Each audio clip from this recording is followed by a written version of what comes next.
Good morning, students. As we have already learned about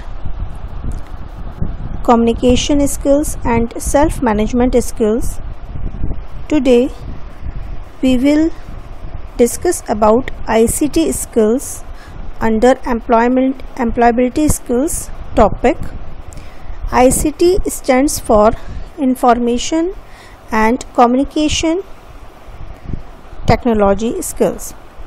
So it includes a diverse set of technological tools and resources used to communicate, create, disseminate, store and manage information. Well, ICT stands for, as I have already said, that ICT stands for Information and Communication Technology. Well, information can be recorded or stored in many ways. It can be handwritten on paper, typed using a typewriter or a computer, and so on. When information is stored and recorded on electronic devices, it takes on a digital form. ICT devices are tablets, smartphones, and laptops. ICT skills helps you to know how to operate computers and how to browse the internet for collecting, storing and disseminating information. Well, in these days ICT is used at every place, either at workplace or at home. ICT at workplace. Well, ICT has become part of our workplace in all sectors of economy, right from carrying out money transactions through the online banking system to development of textbooks or research papers in educational institutions. At workplace, we use different computer software and applications to complete tasks like making documents, calculations, tables, graphs, etc. We can also use applications to do everyday work like buying things, booking train or bus tickets, internet banking and many online payments. So it also involves creating, managing images and documents. Therefore, employees are expected to possess a sound knowledge of these to work independently on various softwares and computers. ICT at home. Well, these days most of the people uses television for entertainment and phones for calling up other people. New devices such as a smartphone with an internet connection are being used.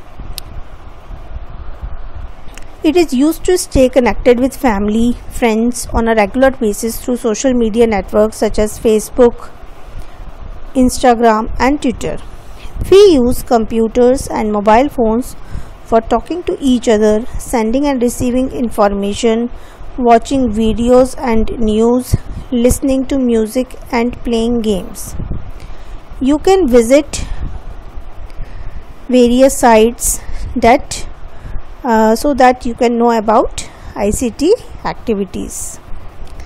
Well, now we'll move to ICT tools. There are many tools that are used for information and communication technologies like smartphones, tablets, TV, radio, many apps.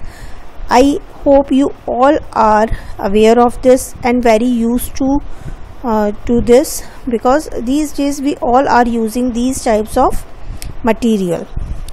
First, smartphone. Well, mobile phones are ICT tools for talking to people, but smartphones are more advanced. With a simple mobile phone, you can only make phone calls and receive calls, but with a smartphone you can make calls and do things that you normally do using a computer, such as browsing the web, sending email, making video calls, playing games, listening to music, watching movies and many more.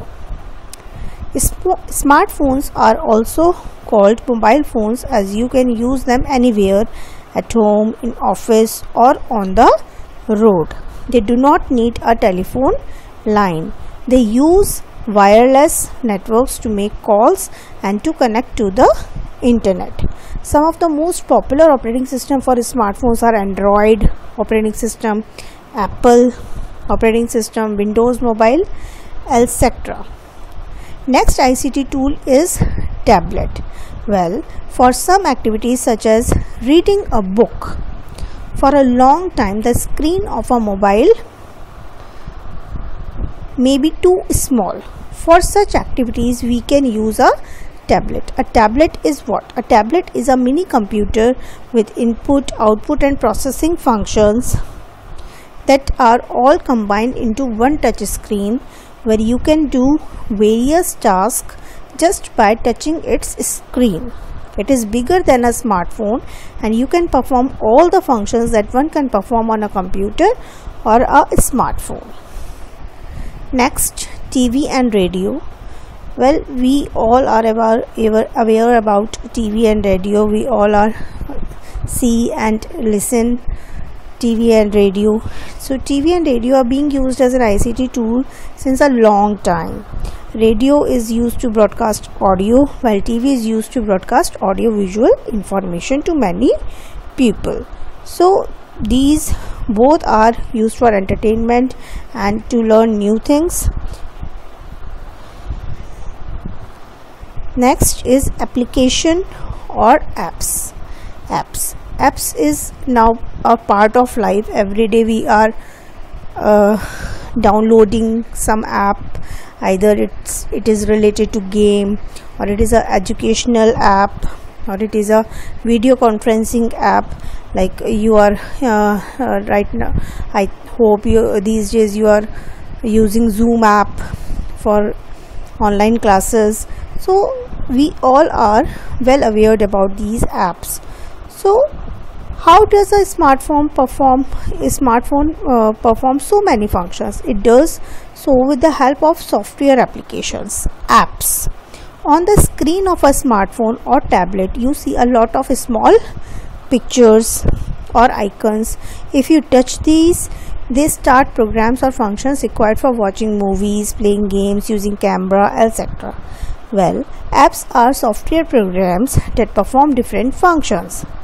Some of the apps are already present on the phone or tablet. These are called default apps. Besides, there are hundreds of other apps that can be purchased or downloaded free of cost or downloaded by paying some cost from online stores. There are some online stores including Google Play Stores for Android and Apple App Store for Apple applications. So this is what the topic for today. I hope you understand this, and children, please do your work properly and complete all the homework that I had given you. That's all for today. Have a nice day.